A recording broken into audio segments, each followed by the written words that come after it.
Le numérique, c'est dans notre vie, c'est dans la vie des élèves demain, c'est dans leur exercice professionnel dans quasiment toutes les professions. Ce qui fait que l'élève peut passer du temps sur une vidéo, un autre aller chercher juste un résultat à la fin.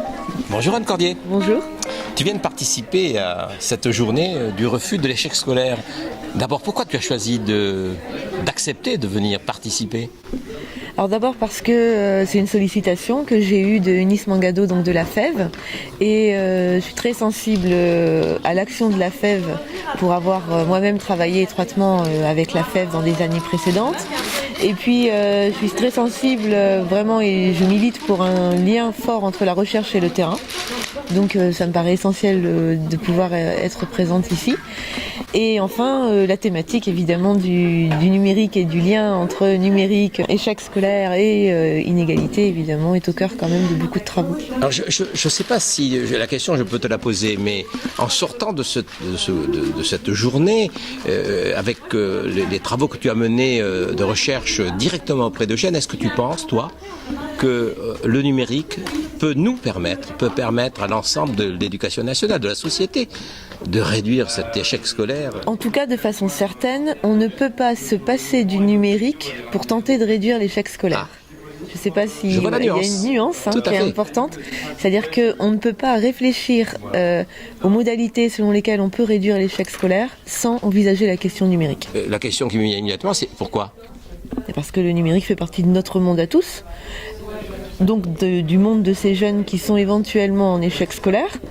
Et donc aujourd'hui, toutes les démarches que l'on peut faire, qu'elles soient des démarches de sociabilité dans le cadre des loisirs, mais aussi professionnelles, mais aussi de recherche d'emploi, d'orientation scolaire, mais aussi des démarches je dirais liées à la vie quotidienne, reposent aussi en grande partie sur le numérique, sans parler des démarches d'information. Ceci étant, dans tes travaux, et tu le montres, on a quand même le sentiment qu'on surestime ce que ces digital natives, j'utilise l'expression entre guillemets, peuvent maîtriser de savoir-faire pour justement se sortir de l'échec scolaire. Donc en fait, il faudrait peut-être aussi qu'on les aide. Ah ben oui, mais justement, oui, voilà. Mais c'est pour ça qu'il faut que nous, on soit présents sur le même terrain que eux, qui est d'ailleurs notre terrain à tous. J'aime pas trop quand on dit c'est leur monde. Non, c'est notre monde. Et bien sûr, on ne peut pas lutter contre les inégalités, notamment liées aussi à ce mythe des digital natives qui entretient comme ça une espèce de construction d'ados qui seraient de manière innée doués. On ne peut pas lutter contre cela en étant en dehors nous-mêmes de ce monde numérique. Tu viens de participer à la journée, alors t'en as terminé là maintenant. Tu as appris quelque chose ? Oui. Alors beaucoup de choses. D'abord, ce qui m'a beaucoup intéressée, c'est que cette journée a surtout permis de mettre en valeur les liens entre les différents types d'acteurs qui interviennent autour de ces questions du numérique pour réduire l'échec ou les inégalités entre les jeunes.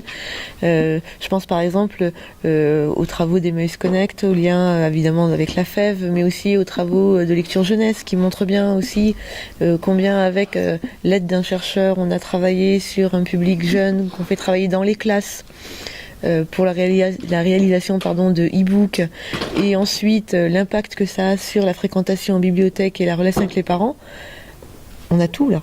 Enfin là, on a véritablement le pourquoi on doit tous, quel que soit notre degré d'engagement ou notre niveau d'engagement dans la cité, vraiment au sens communauté, on a tous en fait un rôle à jouer et une implication à avoir. Est-ce que je peux ajouter aussi le fait qu'ici il y a des enseignants anonymes et qu'il y a beaucoup d'enseignants qui, sur le terrain, font un travail extraordinaire. Ah mais oui, il faut arrêter de parler de ces enseignants mammouths. Je ne sais pas où ils sont. Alors, il doit y en avoir, puisqu'il y a partout des gens peut-être.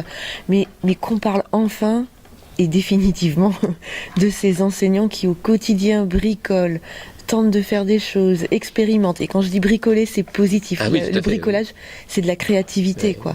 Comment ils font en fonction des situations qui sont parfois extrêmement compliquées, avec des publics extrêmement divers. Ils font plein de choses. Et c'est vrai que toute façon, on le voit même dans les études, moi, que je mène ou les jeunes que je rencontre, ils insistent sur le rôle de ces enseignants. Et on ne valorise pas de toute façon suffisamment le travail quotidien des enseignants. Je ne parle pas d'Educavox, bien sûr, mais je veux dire, tous ces discours sociaux, même autour des digital natives, ils nuisent à la visibilité de la créativité enseignante. Mais ils deviennent de plus en plus nombreux, donc on peut avoir de l'espoir. Ah, mais de toute façon, on a toujours de l'espoir, puisque ce sont les acteurs qui sont porteurs du projet pédagogique, éducatif, politique avec le numérique. Merci beaucoup, Anne Dordier. Merci.